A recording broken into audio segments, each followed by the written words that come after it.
Hello नमस्कार, मैं doctor Rajneesh Kumar आप सभी का एक बार फिर से हार्दिक स्वागत करता हूं। आज के वीडियो लेक्चर में हम चर्चा करेंगे।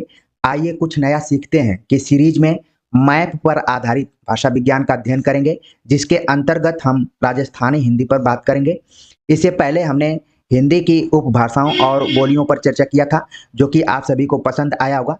बहुत सारे बच्चों ने उस वीडियो लेक्चर के बारे में कमेंट्स किया, मुझे बहुत अच्छा लगा, मेरा मनोबल बढ़ा और उम्मीद करता हूं कि ऐसे ही पढ़ाई को नई तकनीकी के माध्यम से पढ़ेंगे तो हमें ज़्यादा याद नहीं करना पड़ेगा और हर चीज़ आपके दिमाग में सतह दर सतह बैठती जाएगी। तो इसी चीज़ को ध्यान में रखते हुए हमने कुछ प्रयोग किए हैं और उम्मीद है कि वे प्रयोग आपके जीवन में सफलता को हासिल कराएंगे। तो चलते हैं, हम बात करते हैं राजस्थानी हिंदी के ऊपर। जैसे ही मैं आप सभी के सामने राजस्थानी शब्द का प्रयोग कर रहा हूं तो आपके दिमाग में तुरंत राजस्थान का मैप आ गया होगा और राजस्थान की स्थिति भारत में कहाँ पर है, इसका एरिया कहाँ है, वो भी आपके दिमाग में आ गया होगा। देखा जाए तो राजस्थान में कुछ 33 जिलों की चर्चा की जाती है और राजस्थान को कहा जाता है लैंड ऑफ किंग, मतलब राजाओं की भूमि। इसके अलावा राजस्थान सांस्कृतिक रूप से काफी समृद्ध रहा है। यहाँ पर लोग घूमने फिरने के लिए भी जाना पसंद करते हैं, चाहे वो जयपुर हो, जोधपुर हो, अजमेर हो, कोई भी इलाका हो, लोग इसको पसंद करते हैं। और राजस्थान, जैसा कि मैंने बताया कि सांस्कृतिक तौर पर तो महत्वपूर्ण है ही, इसके अलावा भौगोलिक दृष्टिकोण से देखा जाए तो ये भारत का सबसे बड़ा राज्य माना जाता है। अगर भूभाग के दृष्टिकोण से देखें तो ये मुख्य तौर पर राजस्थान से संबंधित कुछ अन्य जानकारियां थी जो कि आपके इस वीडियो लेक्चर से कहीं ना कहीं जुड़ी हुई हैं। अगर देखा जाए तो राजस्थान की सीमा गुजरात और पाकिस्तान से भी लगी हुई है। इसके अलावा पंजाब की सीमा से लगी है, हरियाणा और दिल्ली का बॉर्डर भी इसे टकराता है। इसके अलावा मध्य प्रदेश और उत्तर प्रदेश के भी बॉर्डर यहाँ पर आपको दिख रहे होंगे। तो इस तरीके से राजस्थान कई राज्यों से तो घिरा हुआ है ही, इसके अलावा इसका बॉर्डर पाकिस्तान से भी लगा हुआ है। इसकी जो एकदम से पश्चिमी सीमा आप देख रहे हैं कि जैसलमेर है और पूर्वी सीमा धौलपुर। अगर उत्तर की बात करें तो सबसे उत्तरी सीमा इसकी श्री गंगानगर और सबसे दक्षिणी सीमा जो है वो बांसवाड़ा है। तो मुख्य तौर पर आपने उत्तर से लेकर पूरब, पश्चिम से लेकर उत्तर से लेकर दक्षिण और पश्चिम से लेकर पूरब तक के भौगोलिक पृष्ठभूमि को अपने दिमाग में रख लिया होगा और उन 33 जिलों को आप अपने दिमाग में रख लिए होंगे। आगे बात करते हैं। अगला जो है कि अगर हम राजस्थानी हिंदी की चर्चा करें तो जैसे मैंने बताया कि राजस्थानी हिंदी राजस्थान, कुछ सिंध क्षेत्र, कुछ मध्य प्रदेश का क्षेत्र कवर करती है। इसकी उत्पत्ति सौरसेनी अपभ्रंश से मानी जाती है। इसे ट वर्ग बहुला कहा जाता है। इसके बोलने वालों की संख्या लगभग 4 करोड़ के आसपास में मानी जाती है और इसके अंतर्गत 4 बोलियों का जिक्र किया जाता है, जिसमें मारवाड़ी, जयपुरी, मालवी और मेवाती, ये 4 बोलियां शामिल हैं। तो राजस्थानी हिंदी के अंतर्गत 4 बोलियों को बिल्कुल ध्यान में रखिए। परीक्षाओं में कई बार पूछ लिया जाता है कि इसको बोलने वालों की संख्या कुल कितनी है। ट वर्ग बहुला कौन सी बोली मानी जाती है या फिर उपभाषा है। इसके बाद राजस्थानी हिंदी की उत्पत्ति किस अपभ्रंश से हुई है। जैसा कि आप जानते हैं कि जितने भी हिंदी की उपभाषाएं हैं वो किसी न किसी अपभ्रंश से उत्पन्न मानी जाती हैं। यहाँ पर राजस्थानी हिंदी जो है वो सौरसेनी से उत्पन्न मानी जाती है। तो ये परीक्षाओं के दृष्टिकोण से कुछ महत्वपूर्ण फैक्ट्स है जिनको कि आप दिमाग में रख लिए होंगे। आगे बात करते हैं एक एक बोली के ऊपर। आप यहाँ पर देख रहे हैं कि मारवाड़ी का हमने यूज किया है कि मारवाड़ी के बारे में हम कुछ जानते हैं। जो इसका जो क्षेत्र है वो पश्चिमी राजस्थान के अंतर्गत ये कवर करती है मारवाड़ी। इसको पुरानी मारवाड़ी यानी कि डिंगल यानी अपभ्रंश मिश्रित राजस्थानी भी कहा जाता है इस मारवाड़ी को।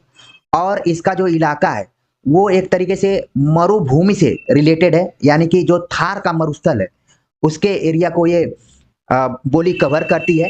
तो ये डिंगल यानी कि अपभ्रंश मिश्रित राजस्थानी के अंतर्गत आती है। कई बार परीक्षाओं में पूछ लिया जाता है कि डिंगल का मतलब क्या है। अपभ्रंश मिश्रित राजस्थानी, इसी की छोटी बहन है पिंगल, जो कि ब्रज भाषा मिश्रित राजस्थानी से जुड़ी हुई है। तो डिंगल को पहले ध्यान में रखिए, इसके बाद हम पिंगल पर बात करेंगे।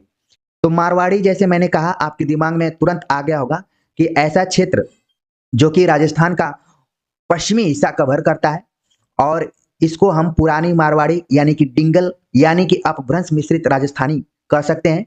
मीराबाई के पद इसी भाषा में मिलते हैं और जितने भी रासो ग्रंथ आपको दिखाई पड़ेंगे उनकी जो शैली रही है वो डिंगल के अंतर्गत है। इसके क्षेत्र के बारे में बातचीत करें जो कि आपकी परीक्षा के दृष्टिकोण से काफी इंपॉर्टेंट है, तो उसमें आपका आ जाएगा जैसलमेर, जोधपुर, बाड़मेर, जालौर, सिरोही, उदयपुर, पाली, बीकानेर।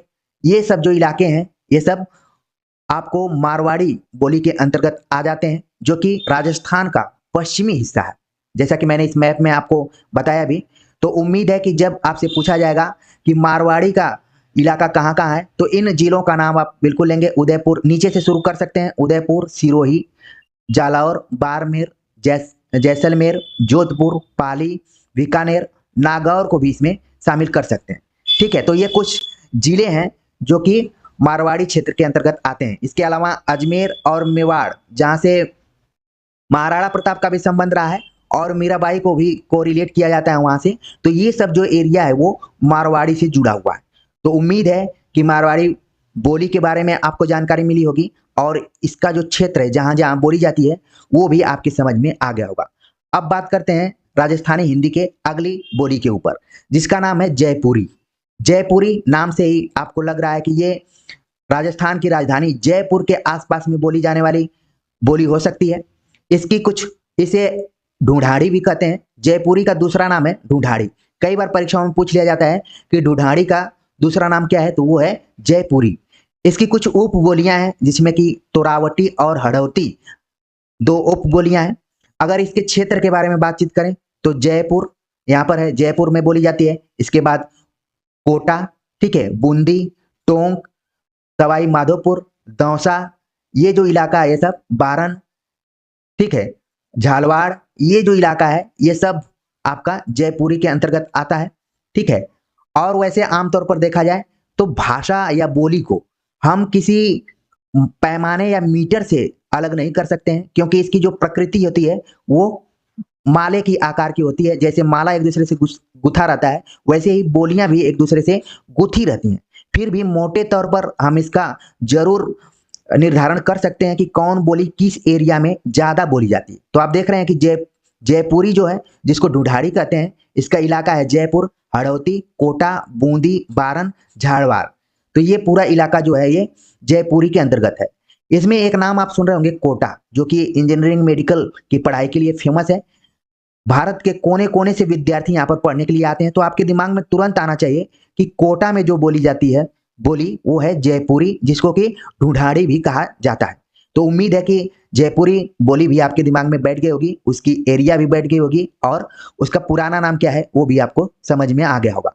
आगे बात करते हैं राजस्थानी हिंदी के अंतर्गत मालवी नाम की जो बोली है। मालवी यानी कि मालवा का क्षेत्र जिसके अंतर्गत आता है वो मालवी कहलाती है। देखा जाए तो इसमें राजस्थान के जो बॉर्डर के कुछ जिले हैं वो सब इसके अंतर्गत आते हैं, जैसे कि आपका हो गया करौली, ठीक है, बारन का इलाका।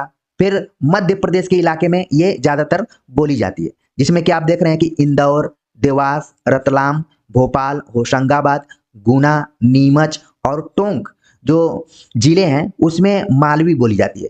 जैसा कि मैंने पिछले लेक्चर में ही बताया था कि मध्य प्रदेश का पश्चिमी हिस्सा और राजस्थान का एकदम से पूर्वी दक्षिणी पूर्वी हिस्सा मालवी क्षेत्र के अंतर्गत आता है, जो कि मालवा का पठार और मालवा का क्षेत्र जहां पर भौगोलिक स्थिति बनती है वहां पर ये बोलियां बोली जाती हैं। तो उम्मीद है कि मालवी शब्द से अगर सवाल आपसे पूछा जाएगा तो इसका जो एरिया है इंदौर है, देवास जहां पर किसी चीज की छपाई भी होती है, तो इंडिकेशन को आप समझ गए होंगे देवास में किस चीज का प्रेस है। इसके बाद रतलाम, भोपाल जो कि मध्य प्रदेश की राजधानी है, होशंगाबाद में भी छपाई होती है, गुना, नीमच, टोंक, ये जो जिले हैं इसमें मालवी बोली जाती है। उसके एरिया को आप यहाँ पर समझ गए होंगे। इसके बाद हम बात करते हैं अगली जो बोली है राजस्थानी हिंदी के अंतर्गत, उसका नाम है मेवाती। मेवाती यानी मेवात क्षेत्र में बोली जाने वाली बोली को कहा जाता है। इसका संबंध मव नामक जनजाति के निवास स्थान से लिया गया है, यानी कि मेवाती जो नाम पड़ा हुआ है एक जनजाति के नाम पर पड़ा है जो कि मव नाम से निवास करते हैं वहां पर। और इसका दूसरा नाम है अहिरवाटी। इसकी जो उपबोली है उसका नाम है अहिरवाटी। अगर इसके क्षेत्रों को देखा जाए तो अलवर, गुड़गांव, भरतपुर ये इसके क्षेत्र हैं। मैप में देखें तो अलवर, गुड़गांव जो कि एकदम से बॉर्डर पे है तो हरियाणा में, लेकिन एकदम दिल्ली के बॉर्डर पे इधर इस साइड में। और भरतपुर, आप देख रहे हैं कि भरतपुर भी यहाँ पर सटा हुआ है। तो मेवाती जो बोली जाती है, इन 3 जिलों में अगर राजस्थान की चर्चा करें तो भरतपुर, अलवर और गुड़गांव में बोली जाती है। ठीक है, बाकी आप जानते हैं कि राजस्थान दिल्ली के बॉर्डर से चिपका हुआ है, तो इसके कुछ क्षेत्र हैं जो कि एनसीआर में आते हैं, जिसमें कि हरियाणा के भी क्षेत्र आते हैं, राजस्थान के आते हैं, उत्तर प्रदेश के आते हैं। ठीक है, ये कुछ ऐसे राज्य हैं जो कि दिल्ली राजधानी का फायदा उठाते हैं और एनसीआर में उनके कुछ जिले आते हैं। तो यहाँ पर आपको मेन बात समझना है कि मेवाती का जो इलाका है, अलवर है, गुड़गांव है, भरतपुर के आसपास में बोली जाती हैं।